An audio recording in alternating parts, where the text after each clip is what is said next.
This is the S210E-40R. This is 230 volt, 30 amps. The working width of this machine is 210 millimeters, which is also 8 inches wide. First, what we're going to do is go ahead and fill the machine up with shot. Use 330 shot in this machine, and what we do is we fill this shot right up to that bottom of the tray there. This tray is also removable to catch any large debris that may be in the machine or anything like that. If you get any nuts, bolts, this will protect it from getting through the blast wheel.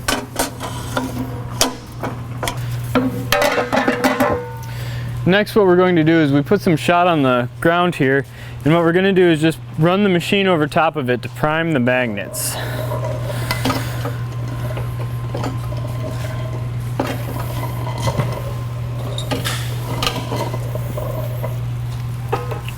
And what this is going to do is give us a nice barrier of shot on the bottom of the magnets to run along the floor, which will help to basically create a seal to the floor so no shot can escape from the machine. Go ahead and hook our dust hose up and run it through the guide.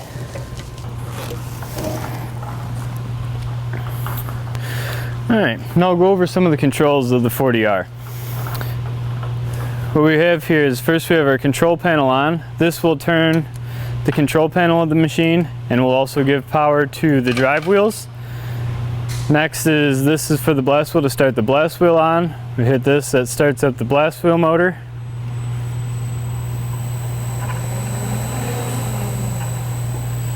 And then here, this is to control the speed for the travel.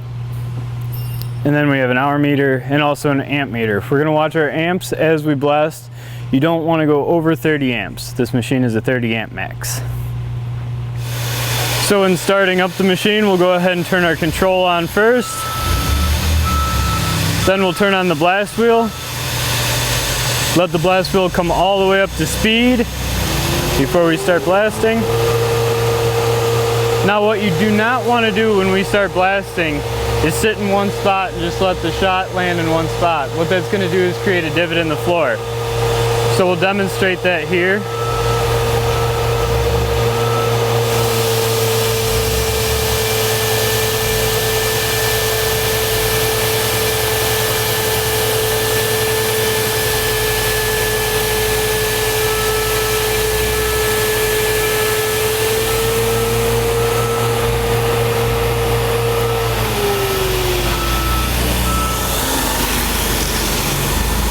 Here you can see the divot that we created. This is basically just from sitting in one spot.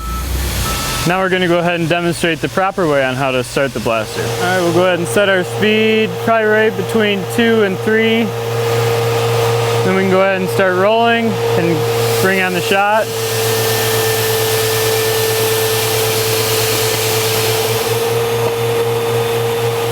Now a unique feature of this machine is the front swivel wheels. This help allows the machine to be very mobile, so you can go ahead and turn around and come right on down our next pass here. When you come down your next pass, what you want to do is overlap the machine the width of the magnet.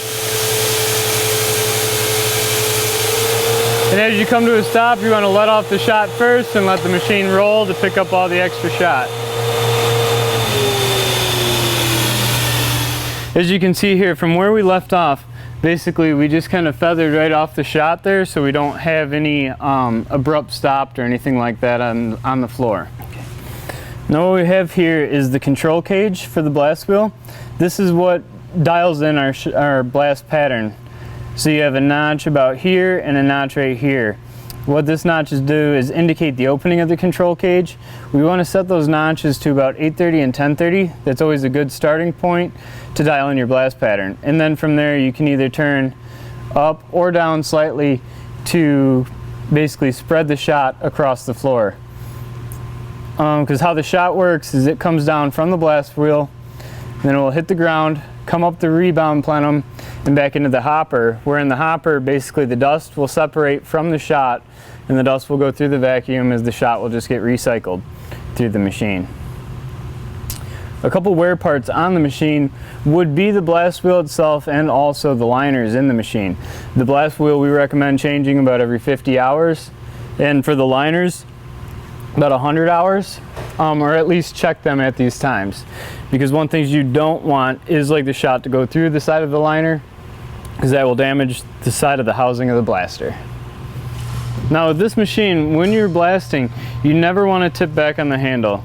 If you lift up on this handle, shot will escape from the bottom of the machine. Also, the S210E-40R has an adjustable handle. Loosen up these nuts here, and then you can raise and lower the handle for the operator's height.